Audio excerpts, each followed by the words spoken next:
Hi everyone, this is Suzanne Wagner. Thank you so much for joining me for the Numerology and the Astrology for August 6th, 2020. If you add all those numbers together, you get the number 18. And if you add the 1 and the 8 together, you get the number 9.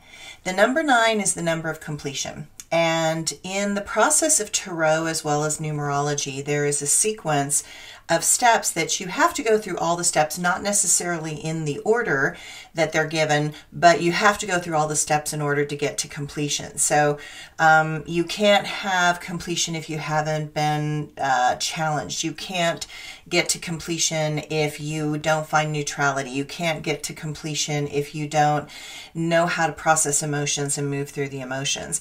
And so in the sequence of tarot, it's the same. So you go from the Fool card in the Major Arcana to the completion card or the Universe card at the end of the Major Arcana. And the same is true with the numbers. So the number 9, as you've heard me talk about many times, is a number of empathy, intuition, psychic ability, mysticism, and magic. It's also a number of completion. And many years ago, it's like I had a house that the number was a 9, and I swore I would never buy another house that had a number 9 number, because all I did that entire time was work on that house. It was just like, oh my gosh. And so it's that funny thing that, you know, it requires you to go through all these steps over and over again. So to be complete, the number 9, you're going to need humility, which is the number 1. You need discernment, which is the number 2. The ability to reframe the negative to the positive, the number 3. Balance and objectivity, the number 4. Groundedness and the ability to be fully present in the physical reality, the number 5. Spiritual perspective and the ability to go within, the number 6. The ability to strategize and organize, the number 7.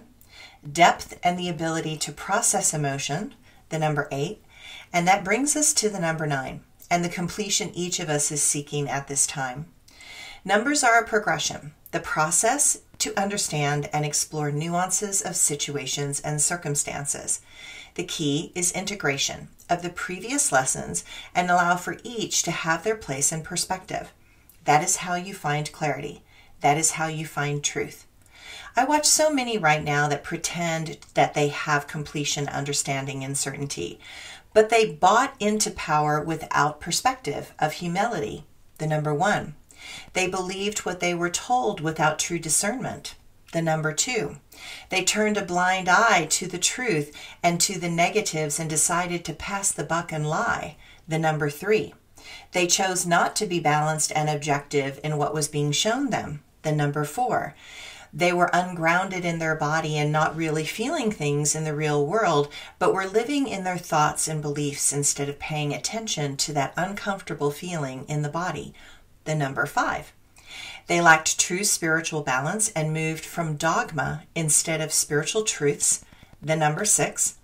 They were living in a disorganized mind that could not or would not pick a strategy and use it to find the truth, the number 7. They disowned their own wounding and trauma and allowed all that rage, exhaustion, resentment, grief, and hurt to make the choices and decisions for them instead of coming from a balanced mind and perspective, the number 8. It is hard to navigate this complicated world. It is especially hard when the circumstances demand that you have such unbelievable, perfect balance internally, that you have the tools handy to navigate such a demanding time. What this moment has exposed is the internal and external balances that were within each of us, showed us what we have been avoiding dealing with, and showed us in a graphic way that it is more than clear than it has ever been. While you can still strive to be unaware, it becomes harder each day to do so. And no matter what, while waking up is hard to do, not waking up will add to the prolific suffering happening in this world. The astrology today is pretty simple. Thursday will help calm the world down. Whew, yay.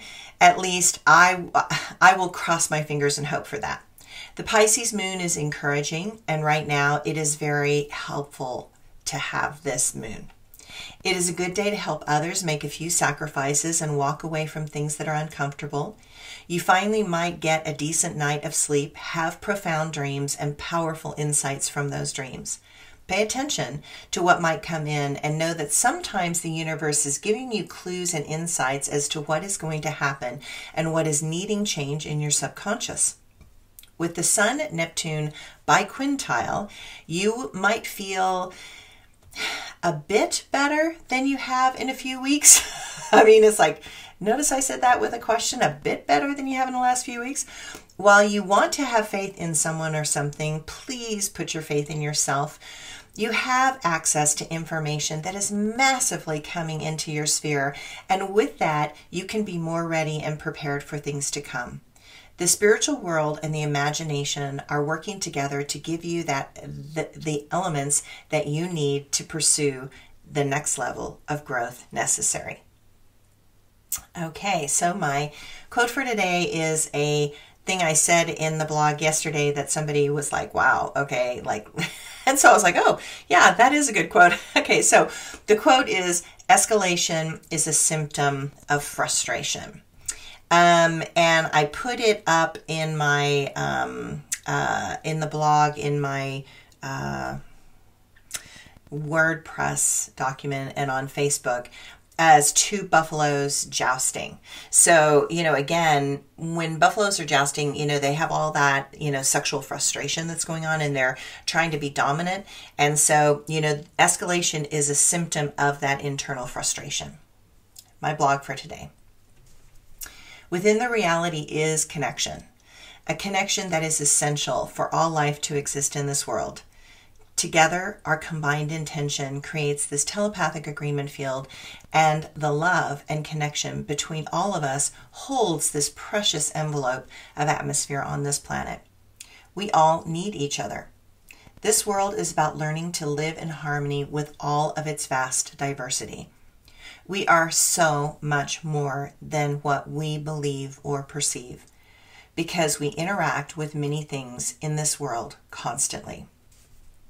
So, what started this was that yesterday evening I discovered a frog had gotten into my house, and it was a very tricky thing to catch a frog that was leaping in Olympic proportions around my house.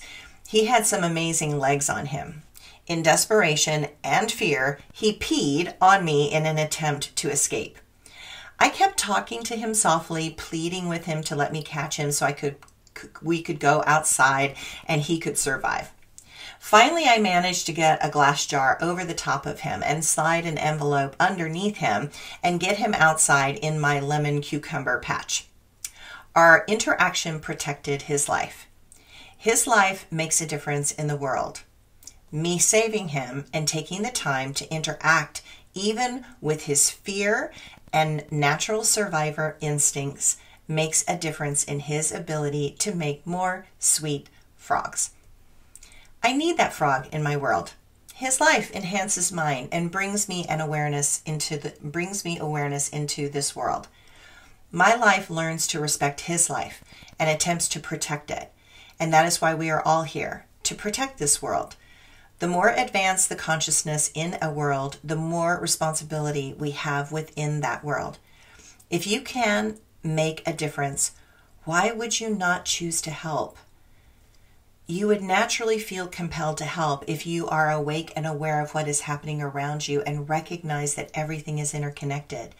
You will feel naturally compelled if you have an open heart and do not let your mind dictate your actions and reactions. You will feel naturally compelled to help if you are still in touch with the heart you had as a child. If he or she is still alive and well within you and believes that the inner adult inside of you cares and listens to them, that inner child will show you the way back to compassion. Thanks, everyone. Have a great day.